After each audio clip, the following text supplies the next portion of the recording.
Chapitre 7. Dan. La promesse du dimanche suivant s'est dégonflée. Une journée où tous les tons de gris complotaient pour faire un tableau sombre. Le soleil et l'animation de l'autre dimanche étaient aussi enfermés dans leurs souvenirs que la lettre dans sa boîte. La grand-mère d'Ernest était aussi grise que le ciel et Ernest avait du mal à contenir les désirs qui s'infiltraient dans ses rêves éveillés. Néanmoins, la journée se passa, minute par minute, déroulant l'histoire écrite bien avant la naissance d'Ernest. Ils prirent en silence un déjeuner qui ne méritait pas de commentaires. Rien ne vint ébranler les murs qui cachaient cette vie qui n'en était pas une. Les mots n'avaient pas de nageoires au fond de la mer noire des pensées perdues.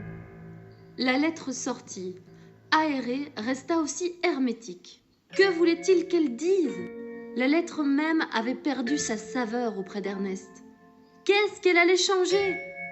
Ce n'était qu'une énigme de plus dans cette maison aux 1000 voiles. Ernest avait même cessé de chercher des indices sur son père. Heureusement que les lundis surviennent régulièrement. Fidèle, fiable et avec le secours de l'ami lundi arrive l'école, qui permettait à Ernest de s'activer un peu plus. Il n'avait jamais fait partie d'une bande. Il n'avait jamais joué avec les garçons de sa classe. Il n'était que la proie de l'amour des filles. On ne lui demandait rien, à tel point que même le clan des durs s'écartait de lui par respect ou par crainte. Mais depuis l'arrivée de Victoire, Ernest semblait moins intouchable et on commençait à lui adresser la parole. Ah Ernest, match de foot 14h. À la sortie des classes de ce lundi hivernal, Dan et Simon attendaient Victoire devant l'école dans le minibus familial. On est de corvée pour les courses aujourd'hui. Il faut que tu nous aides, Ernest. On va à Bercy. Bien volontiers, mais il faut que je prévienne grand-mère. On va passer chez toi et tu iras vite lui dire. Ernest n'était jamais encore monté dans une voiture et rouler était un tout nouvel amusement pour lui. Il n'était encore jamais entré à l'intérieur du moindre petit magasin et cet hypermarché lui sembla être une autre planète. Dan lui donna une pièce de 2 € pour le chariot. Ernest observa attentivement les manœuvres de Victoire, Dan et Simon. Victoire lui expliqua « Il nous faut 4 chariots, on représente l'équivalent de 4 familles. Tu piges ? Voici ta liste. » lui dit Dan en lui tendant une feuille couverte de noms d'articles. Rendez-vous à la caisse dans 45 minutes, ok ? Ernest avait déjà la tête qui tournait, mais il aurait aimé passer des heures à étudier les objets, les boîtes, les paquets, les sacs, les chiffres qui indiquaient le prix des choses. Il avait déjà visité un musée avec sa classe, mais ce musée-ci était encore plus passionnant. Il y avait tant à voir. Mais il fallait faire vite. 3 cartons de 6 briques de lait demi-écrémées, 6 douzaines d'œufs, 2 paquets de couches-culottes. Il s'y mit, comme il faisait tout, avec diligence et application. Son efficacité, même dans ce pays étranger qu'était l'hypermarché, le poussait à arriver en bas de la liste avant la fin du délai. Il se dirigea vers le rayon librairie comme vers une terre connue. Appuyé sur son chariot, il lisait les titres sur les couvertures multicolores perchées sur leur présentoir. Ses yeux s'envolaient de livre en livre et c'est seulement le choc avec un autre chariot qui le ramena sur terre. Encore heureux que c'était le chariot de Dan débordant des produits les plus divers. Dan ramassa les paquets de céréales, les boîtes de maïs, les sous-vêtements tombés en disant distraitement « Bon rendez-vous comme prévu. » Ernest poussa son chariot vers la table centrale où les livres vedettes étaient empilés. Là, il fut attiré non pas par un titre, mais par le nom d'un auteur. Ses yeux transperçaient la couverture. Paralysé sur place, il le fixa jusqu'à ce qu'il décide de saisir le volume. C'était certainement un endroit inattendu pour faire cette rencontre. Un jour où il ne demandait rien à personne, rien à la vie, sauf de se lever, d'aller et venir, de s'asseoir, de manger, de marcher, d'écrire, de lire et de se coucher. Il le tournait et le retournait, lisait la 4e de couverture sans la lire, feuilletait du début à la fin, puis de la fin au début. Il le frotta contre son front, le serra contre sa poitrine, sans se rendre compte que ce n'était que du papier, sans imaginer qu'il n'avait pas de quoi l'acheter. L'acheter n'était même pas nécessaire. Ce livre, de toute façon, lui appartenait. Il se laissa glisser par terre pour contempler le livre à son aise.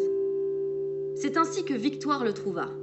Complètement essoufflée et affolée, elle dit Ça fait 10 minutes qu'on t'attend. Tu veux empêcher la famille Montardant de manger ce soir ou quoi? Ernest leva la tête, mais sans plus. Il savait à peine où il était et ce qu'elle lui voulait. Son chariot s'était égaré, poussé à gauche et à droite par des consommateurs pressés. Victoire lui tendit ses deux bras. Attrape! Lui dit-elle, comme à un bébé en essayant de le soulever. Ernest se réveilla brusquement de sa confusion et mit le livre sous les yeux de Victoire. Victoire, qui s'intéressait plus au titre, lit à voix haute. La Grande Guerre, la leçon des pères? Elle ne fit pas attention à l'auteur. Toi et les guerres, Ernest, y a d'autres trucs dans la vie que les guerres, hein? Viens, mes frères perdent patience. Ernest agrippa le livre, empoigna le chariot qu'il rattrapa au bout du rayon papeterie et courut avec Victoire vers la caisse 26, comme s'il avait des patins à roulettes. Simon était en train de transvaser les articles du chariot au tapis de la caisse et Dan du tapis au chariot. Victoire ajouta la marchandise d'Ernest. Les clients derrière eux s'impatientèrent quand le trio introduisit Ernest en passant devant eux. Victoire expliqua simplement. Désolé, c'est la première fois qu'il fait les courses. Pour l'excuser, elle ajouta.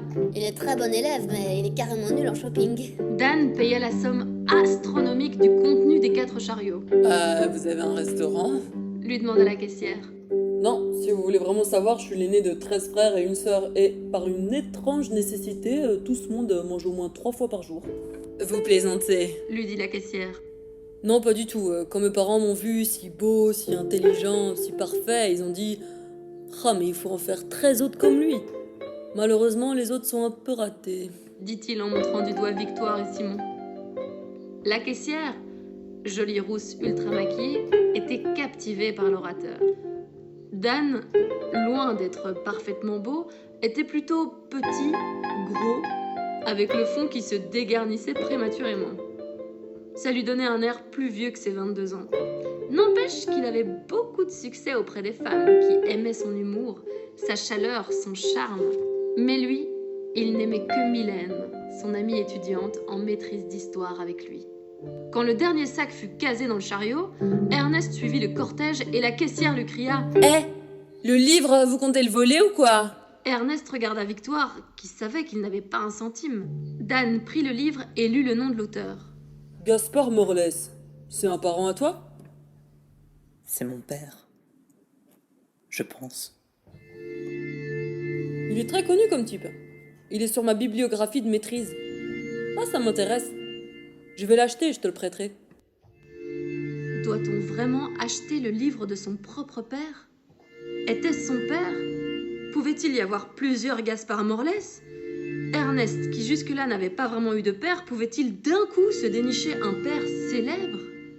Il était tellement occupé à se poser des questions qu'il ne dit rien en transférant les paquets du chariot au coffre du minibus et du minibus à l'appartement des Montardant. Tu restes dîner? Lui demanda Dan, chargé du repas du lundi. Non, merci. Je vais partir. Grand-mère...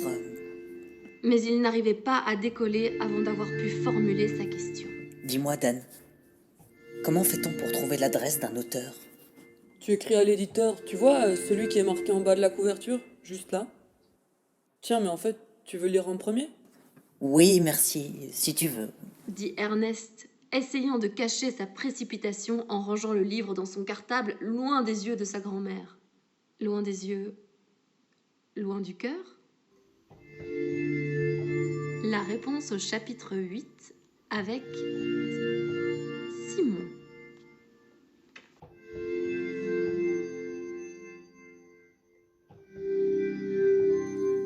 Dédicace à Gwenaël qui nous écoute depuis la Suisse.